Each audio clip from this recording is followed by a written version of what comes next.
दुनिया के सबसे महान वैज्ञानिक माने जाने वाले आइंस्टीन बचपन में बोलने में काफी धीमे थे। उन्हें स्कूल का सख्त अनुशासन और रटने वाली पद्धति पसंद नहीं थी। उनके शिक्षकों का मानना था कि वे कभी कुछ बड़ा नहीं कर पाएंगे। बल्ब का आविष्कार करने वाले एडिसन को स्कूल से यह कहकर निकाल दिया गया था कि वे सीखने में अक्षम थे। उनकी केवल 3 महीने की औपचारिक शिक्षा हुई। एप्पल के सह संस्थापक स्टीव जॉब्स को स्कूल की पढ़ाई उबाऊ लगती थी। उन्होंने कॉलेज ज्वाइन तो किया, लेकिन पहले ही सेमेस्टर के बाद ड्रॉप आउट कर दिया। वही भारत के महान कवि और नोबेल पुरस्कार विजेता टैगोर को चारदीवारी के भीतर वाली स्कूली शिक्षा से नफरत थी। उन्होंने स्कूल जाना छोड़ दिया और माना जाता है कि पाब्लो पिकासो को डिसलेक्सिया था, जिसकी वजह से उन्हें अक्षरों और शब्दों को सही दिशा में समझने में दिक्कत होती थी। इस कारण वे स्कूल के सामान्य कार्यों में पिछड़ जाते थे। इन सभी महापुरुषों की सफलता यह साबित करती है कि स्कूल के ग्रेड्स किसी व्यक्ति की असली क्षमता का पैमाना नहीं होते। जुनून और कड़ी मेहनत किसी भी डिग्री से बड़ी होती है। डीन कीट साइमोंटन कैलिफोर्निया विश्वविद्यालय में मनोविज्ञान के प्रोफेसर हैं और वे दुनिया के उन चुनिंदा विशेषज्ञों में से एक हैं जिन्होंने अपना पूरा जीवन जीनियस लोगों पर रिसर्च करने में समर्पित कर दिया। उनकी रिसर्च उन लोगों के लिए बहुत प्रेरणादायक है जो सोचते हैं कि स्कूल के ग्रेड ही सब कुछ है। साइमोंटन ने हिस्टोरियोमेट्री नामक पद्धति का उपयोग किया। वे इतिहास के महान हस्तियों जैसे आइंस्टीन, मोजार्ट और नेपोलियन के जीवन, उनके कार्यों और उनके बचपन के आंकड़ों का सांख्यिकीय विश्लेषण करा। उन्होंने लगभग 500 से अधिक शोध पत्र और 14 से अधिक किताबें लिखी। उनकी सबसे प्रसिद्ध रिसर्च यह बताती है कि जीनियस लोग इसलिए सफल नहीं होते क्योंकि वे हर काम परफेक्ट करते हैं, बल्कि इसलिए होते हैं क्योंकि वे बहुत अधिक काम करते हैं। वे कहते हैं, कोई भी जीनियस जितनी अधिक रचनाएं करेगा, उसके मास्टरपीस बनने की संभावना उतनी ही अधिक होगी। उदाहरण के लिए पिकासो ने हजारों पेंटिंग्स बनाई, जिनमें से कुछ ही विश्व प्रसिद्ध हुई। साइमोंटन के अनुसार जीनियस बनने के लिए क्वालिटी से पहले क्वांटिटी पर ध्यान देना जरूरी है। साइमोंटन ने अपनी रिसर्च में पाया कि औपचारिक शिक्षा और महानता के बीच का संबंध सीधा नहीं है। उन्होंने देखा कि अत्यधिक स्कूली शिक्षा कभी-कभी रचनात्मकता को कम कर सकती है, क्योंकि वह व्यक्ति को एक ही ढर्रे पर सोचना सिखाती है।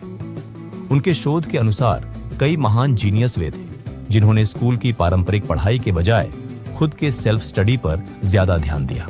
जीनियस और सेल्फ स्टडी के बीच के संबंध पर हुए शोध यह बताते हैं कि महान उपलब्धियां हासिल करने वाले लोग केवल स्कूल की शिक्षा पर निर्भर नहीं रहते, बल्कि वे सेल्फ स्टडी या ऑन्टोडिडैक्टिसिज्म के धनी होते हैं। लुईस टर्मन का प्रसिद्ध जेनेटिक स्टडीज ऑफ जीनियस इस दिशा में सबसे महत्वपूर्ण शोध माना जाता है। इस दीर्घकालिक अध्ययन में पाया गया कि जिन बच्चों का आईक्यू बहुत अधिक था, उनमें एक सामान्य बात यह थी कि वे अपनी उम्र के अन्य बच्चों की तुलना में कहीं अधिक स्वतंत्र रूप से किताबें पढ़ते थे और उनके शौक स्कूल के सिलेबस 100 से अधिक से बाहर के होते थे।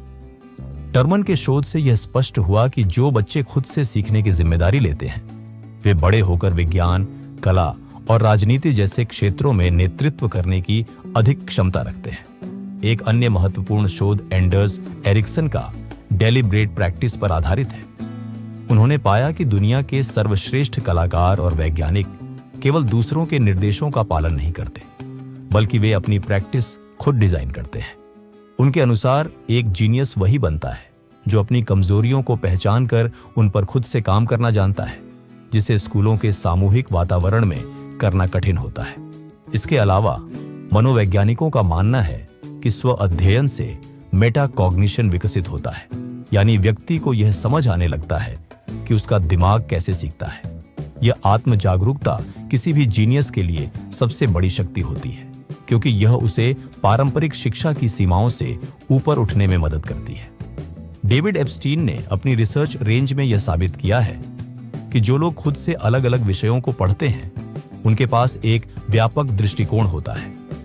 स्कूल अक्सर छात्रों को किसी एक विषय में सीमित कर देते हैं, जबकि स्व अध्ययन व्यक्ति को अलग अलग क्षेत्रों जैसे गणित, कला और दर्शन को जोड़ने की अनुमति देता है। यही वह क्रॉस डिसिप्लिनरी सोच है जो लियोनार्डो दा विंची जैसे महान लोगों को जीनियस बनाती थी। साइमोंटन के शोध भी इसकी पुष्टि करते हैं। कि बहुत अधिक औपचारिक शिक्षा कभी-कभी रचनात्मकता को दबा देती है, क्योंकि यह दिमाग को लीक से हटकर सोचने के बजाय नियमों का पालन करना सिखाती है।